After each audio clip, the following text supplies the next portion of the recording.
तो 1960s के and में क्लेवरे शहर के अंदर एक बहुत ही मशहूर चोर हुआ करता था जिसका नाम था डायबोलिक। तो डायबोलिक अपनी जैगुआर में क्लेवरे शहर का नेशनल बैंक लूट कर भाग रहा था। पुलिस भी उसके पीछे हाथ मुंह धोकर पड़ी हुई थी। डायबोलिक ने पुलिस का बहुत पेट्रोल खर्च करवाया क्योंकि उस टाइम पेट्रोल था भी सस्ता। पुलिस को इतने चक्कर कटवाने के बाद एक टाइम ऐसा आ गया जब डायबोलिक को आगे और पीछे दोनों जगह से घेर लिया गया। उसी वक्त डायबोलिक ने एक बटन दबाया और सड़क इसके लिए मॉडिफाई हो गई। पूरी दुनिया में सिर्फ डायबोलिक कह सकता है कि ये सड़क मेरे बाप की है। इसके बाद डायबोलिक ने गैस छोड़ दी, मतलब उसकी कार ने, और फिर वो पुलिस वालों से बच निकला।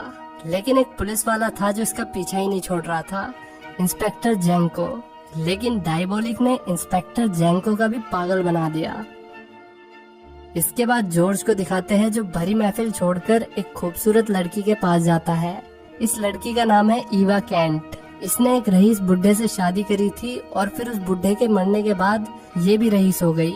अब जैसे कि लेडी कैंट सिंगल थी तो जॉर्ज उससे ब्याह करना चाहता था और लेडी कैंट बिना ब्याह करे ही जॉर्ज का फायदा उठाना चाहती थी। जॉर्ज पहले तो उसे आज रात यहीं रुकने के लिए कहने लगा, लेकिन लेडी कैंट नहीं मानी। फिर जॉर्ज ने कहा कि कम से कम मैं आपको घर तो छोड़ ही सकता हूँ, मगर लेडी कैंट अकेले जाना चाहती थी। ये वही बात है कि सामने वाले में आप जितना कम इंटरेस्ट लोगे, सामने वाला आप में उतना ही ज्यादा इंटरेस्ट लेगा, और ये साइकोलॉजी लेडी कैंट बहुत अच्छे से जानती थी।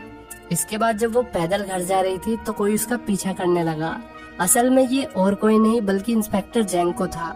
उसने लेडी कैंट को बताया कि वो खतरे में है, और फिर ये दोनों एक रेस्टोरेंट में गए जहाँ इंस्पेक्टर जेंको ने लेडी कैंट को सावधान रहने के लिए कहा, क्योंकि लेडी कैंट साउथ अफ्रीका से अपने साथ पिंक डायमंड लाई थी जो कि बेहद बेशकीमती था, और ऐसा हो ही नहीं सकता कि डायबोलिक उस पिंक डायमंड को चुराने की कोशिश ना करे। इसलिए इंस्पेक्टर जेंको ने लेडी कैंट की सारी इन्फॉर्मेशन ले ली कि वो कौन से होटल में रुकी है और वो हीरा उसने कहाँ पर रखा हुआ है। तो पिंक डायमंड की लोकेशन के बारे में लेडी कैंट, होटल के मैनेजर और इंस्पेक्टर जेंको को पता था। जाने से पहले इंस्पेक्टर ने ईवा को बताया कि डायबोलिक को आज तक किसी ने नहीं देखा है, वो कोई भी हो सकता है, मेरे पीछे बैठा हुआ आदमी या फिर वेटर जो भी यहाँ से गया, या फिर मैं खुद भी। Eva Kant Grand Hotel Excelsior में रुकी हुई थी जहाँ से उसका पर्सनल वेटर प्रोवाइड कराया गया था जिसका नाम था रोबर्टो। रोबर्टो यहाँ अपने साथियों से बात कर रहा था। तभी हम देखते हैं कि इस रूम में माइक्रोफोन लगा हुआ है जो इनकी बातें रिकॉर्ड कर रहा था। डायबोलिक इनकी बातें बड़ी ध्यान से सुन रहा था। इसके बाद जब रोबर्टो घर जा रहा होता है तो डायबोलिक ने अपने चाकू से उसे मार गिराया। फिर उसने रोबर्टो की लाश को सीवर में फेंक दिया। अब पहली बार डायबोलिक का फेस दिखाया जाता है। वो यहाँ रोबर्टो की रिकॉर्डिंग सुन रहा था और उसकी आवाज की कॉपी करने की कोशिश कर रहा था। उसने ऐसा तब तक किया जब तक कि उसने रोबर्टो की आवाज पूरी तरीके से कॉपी नहीं कर ली। इसके बाद एक महिला को दिखाते हैं जो काफी परेशान लग रही थी। ये और कोई नहीं बल्कि डायबोलिक की बीवी एलिजाबेथ है। ये परेशान थी क्योंकि डायबोलिक बहुत टाइम से घर नहीं लौटा था। इधर लेडी कैंट का होटल में स्वागत किया जाता है। होटल के मैनेजर ने उसे बताया कि अगर आपको किसी भी चीज की जरूरत पड़े तो आप रोबर्टो को बुला सकती हो, और ठीक उसके तुरंत बाद रोबर्टो वहाँ पर आ गया। असल में डायबोलिक ही था जो भेष बदल कर यहाँ पर आया था। जब लेडी कैंट नहाने चली गई तो डायबोलिक तिजोरी को खोलने की कोशिश करने लगा। ये तिजोरी इतनी हाई सिक्योरिटी वाली थी कि डायबोलिक को इसे खोलने में सिर्फ 2 मिनट लगी। मतलब मैगी बनने में भी इससे ज्यादा टाइम लगता है। तभी फोन की घंटी बजी और ईवा बाथरूम से बाहर आ गई। डायबोलिक उसे फोन पर बात करते हुए देख रहा था और फिर उसने लेडी कैंट से पूछा कि उसे और कुछ तो नहीं चाहिए। लेडी कैंट ने मना कर दिया और फिर डायबोलिक यहाँ से चला गया। मान जा कैमरामैन, कहाँ तक जाएगा पीछू पीछू। इसके बाद डायबोलिक की बीवी एलिजाबेथ घर आती है और वहाँ वो डायबोलिक को देखते ही उसके गले पड़ गई, गले लग गई। डायबोलिक ने उसे बताया कि उसे आज रात ही निकलना होगा। ये सुनकर उसकी बीवी ने उससे कहा कि कम से कम मेरे साथ खाना तो खा लो। डायबोलिक भी मैं भी डाइट पर हूँ। जॉर्ज याद है जो लेडी कैंट से ब्याह करना चाहता था? ये काफी रईस है और जस्टिस मिनिस्टर भी, इसलिए इसे लग रहा था कि ईवा उसके प्यार में पागल हो जाएगी। लेकिन ईवा ने तो साइकोलॉजी में पीएचडी कर रखी थी। उसे पता है कि कब किसको कितनी घास डालनी है। रात में डायबोलिक ईवा के रूम में पहुंच गया। उसने फटाफट तिजोरी खोल ली, लेकिन तभी ईवा वहां पर आ गई। डायबोलिक ने पीछे से उसकी गर्दन पर चाकू रख दिया और उसे डराने की कोशिश की, लेकिन ईवा कैंट उससे नहीं डरी, मतलब 1% भी नहीं डरी। इवन उसने डायबोलिक को बताया कि पिंक डायमंड नकली है, वो पहले असली डायमंड को बेच चुकी है और ये सिर्फ उसकी सस्ती कॉपी है, जैसे डायबोलिक बैटमैन की सस्ती कॉपी है। डायबोलिक ने कहा कि वो इसे चेक करेगा और अगर ईवा की बात झूठ निकली तो वो सिर्फ उसे मारने के लिए वापस आएगा। ईवा को पता नहीं क्या हुआ, वो डायबोलिक की बातों से अट्रैक्ट होने लगी और जैसे ही वो उसके करीब आई, डायबोलिक बैटमैन की तरह गायब हो गया। अब वो खुलेआम ये काला स्विम सूट पहन के सड़क पर ड्राइव कर रहा था। किसी ने उसे नोटिस नहीं किया क्योंकि सड़क पे और कोई था ही नहीं। फिर डायबोलिक ने हीरे की जांच की और ईवा की बात सच निकली। इसके बाद एलिजाबेथ को दिखाते हैं जो देर रात में उठ गई। उसने खिड़की से बाहर देखा तो उसे जमीन के नीचे से एक आदमी निकलता हुआ दिखा। वो उसका चेहरा नहीं देख पाई। एलिजाबेथ बहुत घबरा गई और उसे किसी के आने की आवाज भी आई। डर के मारे उसने डंडा उठा लिया, लेकिन ये और कोई नहीं बल्कि डायबोलिक था। फिर एलिजाबेथ ने डायबोलिक को हड़बड़ाते हुए बताया कि उसने जमीन के नीचे से बिल्कुल तुम्हारे जैसे सूट पहने हुए किसी आदमी को निकलते हुए देखा था। एलिजाबेथ इतनी ज्यादा डम्बलडोर थी, तभी डायबोलिक हफ्तों हफ्तों घर नहीं आता था। उसने एलिजाबेथ को कन्विंस कर लिया कि ये सिर्फ उसका बहन था। अगले दिन ईवा कैंट को उसकी रिंग वापस मिल गई। उसने रॉबर्टो को अपने पास बुलाया और फिर हमें पता चलता है कि रॉबर्टो के नकाब के पीछे डायबोलिक था। अब डायबोलिक ने उसे किस किया और फिर ये दोनों बैठ के चिट चैट करने लगे। ईवा उससे जानना चाहती थी कि वो उस पर ट्रस्ट करता है या नहीं। डायबोलिक का दिल उस पर ट्रस्ट करना चाहता था, लेकिन उसका दिमाग उसे ऐसा करने से रोक रहा था। इस दुनिया में ईवा पहले इंसान थी जिसने डायबोलिक का चेहरा देखा था। हालांकि उसकी बीवी ने भी उसका चेहरा देखा था, लेकिन वो उसे वॉल्टर के नाम से जानती थी। जब ईवा ने उससे पूछा कि तुम्हारा असली नाम क्या है, तो डायबोलिक ने कहा कि लोग मुझे वॉल्टर के नाम से जानते हैं, लेकिन ये नाम भी नकली है। डायबोलिक ने उसे अपनी असली पहचान बताने से मना कर दिया। फिर ईवा ने अपने बारे में बताया। उसने बताया कि जॉर्ज उससे शादी करना चाहता है, लेकिन मैं नहीं चाहती। इसलिए जॉर्ज ने मुझे धमकी दी कि वो मेरा अतीत सबको बता देगा। उसके पास मेरे अतीत से जुड़े हुए सारे डॉक्यूमेंट्स हैं जो उसने अपनी ऑफिस के सेफ में रखे हुए हैं। उनके ही दम पर उसने मेरे साथ जबरदस्ती करने की कोशिश की, लेकिन मैंने ऐसा नहीं होने दिया। इसके बाद डायबोलिक ने बड़े विश्वास के साथ कहा कि तुम्हारे डॉक्यूमेंट्स तुम्हें वापस मिल जाएंगे, वो भी कल तक।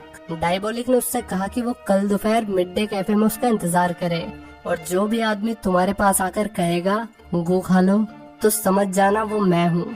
तभी यहाँ मैनेजर आ गया। उसे लगा रॉबर्टो लेडी कैंट के साथ कुछ गलत काम कर रहा है, इसलिए वो चाबियां ढूंढने के बहाने रॉबर्टो को ढूंढने लगा। डायबोलिक अलमारी में छुपा हुआ था, जहाँ पर चेक करने के लिए मैनेजर कभी भी आ सकता था। तभी हम देखते हैं कि ईवा कोड लैंग्वेज में बात कर सकती है, बिल्कुल डायबोलिक की तरह। उन दोनों ने कोड लैंग्वेज में बात करके मैनेजर का ध्यान भटकाया और फिर डायबोलिक यहाँ से निकल गया। दूसरी तरफ एलिजाबेथ गार्डन में वो रास्ता ढूंढने लगी जहाँ से उसने कल रात उस कोड वाले आदमी को निकलते हुए देखा था। गोपी बहू एलिजाबेथ को वो रास्ता मिल गया और जैसे ही वो नीचे गई उसे वहाँ बहुत सारे चेहरे दिखे, जिन्हें देखकर उसे ऑलमोस्ट हार्ट अटैक आ ही गया था। लेकिन यहाँ पहली बार उसे महिला होने का फायदा मिल गया। फिर उसने पुलिस को फोन कर दिया। पुलिस भी बड़ी जल्दी यहाँ पर पहुँच गई। इंस्पेक्टर जैंको को अंदाजा हो गया कि ये जरूर डायबोलिक है, इसलिए उसने अपने सभी आदमियों को काम पे लगा दिया। इसके बाद हम डायबोलिक को देखते हैं, जिसने सड़क के बीचों बीच अपने लिए खुफिया सुरंग बनाई हुई थी जो सीधा इसके अंडरग्राउंड हाउस में जाती थी। अब ये कहने में कोई डाउट नहीं है कि सड़क सच में इसके बाप की है। हालांकि पुलिस पहले से इसके इंतजार में खड़ी थी। इसके बाद डायबोलिक ने भागने की कोशिश की, लेकिन वो पकड़ा गया। अगले दिन ईवा मिड डे कैफे में उसका वेट कर रही थी। एक बार को तो उसे लगा कि डायबोलिक ने उसे गोली दे दी है, लेकिन फिर उसने लोगों की बात सुनी तो उसे पता चला कि डायबोलिक को अरेस्ट कर लिया गया है। अब डायबोलिक की कोर्ट हियरिंग दिखाते हैं जहां उसने एक शब्द भी नहीं बोला। हालांकि ईवा और डायबोलिक एक दूसरे से कोड लैंग्वेज में बात कर रहे थे।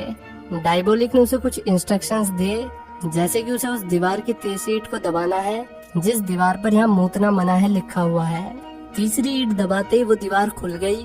अंदर डायबोलिक की कार खड़ी हुई थी। वो कार लेकर ईवा उसी रोड पर पहुंची जहाँ सुरंग बनी हुई थी। सुरंग के रास्ते वो डायबोलिक के अंडरग्राउंड हाउस में पहुंच गई। फिर वहाँ से कुछ ड्रग्स लेकर वो जॉर्ज के पास पहुंच गई। डायबोलिक को मौत की सजा सुनाई जा चुकी थी, इसलिए उसने जॉर्ज को कन्विंस कर लिया कि वो उसे डायबोलिक की मौत से पहले एक बार मिलने दे। जॉर्ज उसकी बात मान गया, क्योंकि उसने बात को रखा ही ऐसे था कि जॉर्ज अगर मना करता तो उसकी रेपुटेशन कम हो जाती। लेकिन जॉर्ज भी उसके साथ चलना चाहता था। जुगाड़बाजी से वे लोग डायबोलिक से मिलने पहुंच गए। उनके बीच आधे घंटे बात हुई। इसके बाद जॉर्ज और ईवा बाहर आ गए। अगले दिन डायबोलिक को मारने के लिए गिलोटिन की धार बनाई जाने लगी। यहाँ पर मौत की सजा सर धड़ से जुदा करके दी जाती थी। डायबोलिक के चेहरे पर कोई एक्सप्रेशन नहीं थे। मरने से पहले भी वो बिल्कुल शांत था। ये बात इंस्पेक्टर जैंको को काफी अजीब लग रही थी। तभी जैंको के साथी ने डायबोलिक को देखकर कहा कि ऐसा लग रहा है जैसे डायबोलिक ने ड्रग्स ले रखे हो।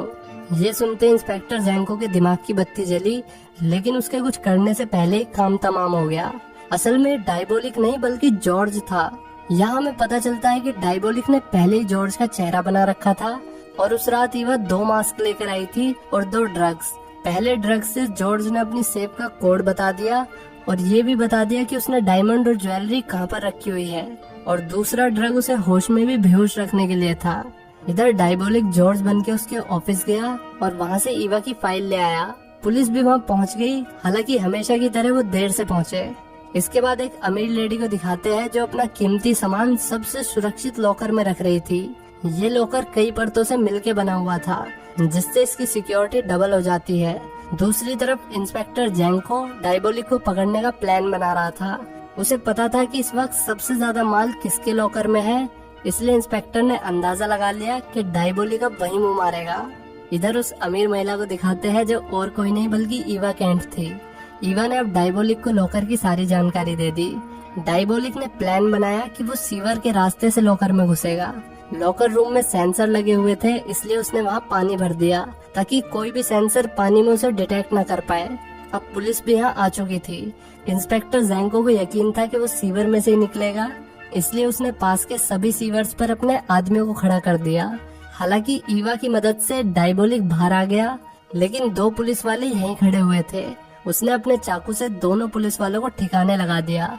इससे पहले वो पानी के रास्ते से यहाँ से निकलता, इंस्पेक्टर ने उसे शूट कर दिया। इंस्पेक्टर जैंको को लगा कि उसने डायबोलिक को पकड़ लिया है, लेकिन उसे नहीं पता था कि उसके साथ ईवा भी है। ईवा की मदद से डायबोलिक को मौका मिल गया और वे दोनों बोट में बैठकर निकल गए। इंस्पेक्टर जैंको ने दूर से ही देखता रह गया। कुछ दिनों बाद डायबोलिक ने ईवा को इम्प्रेस करने के लिए असली पिंक डायमंड दे दिया, लेकिन ईवा को अब सिर्फ डायबोलिक चाहिए था, न कि कोई पत्थर का टुकड़ा।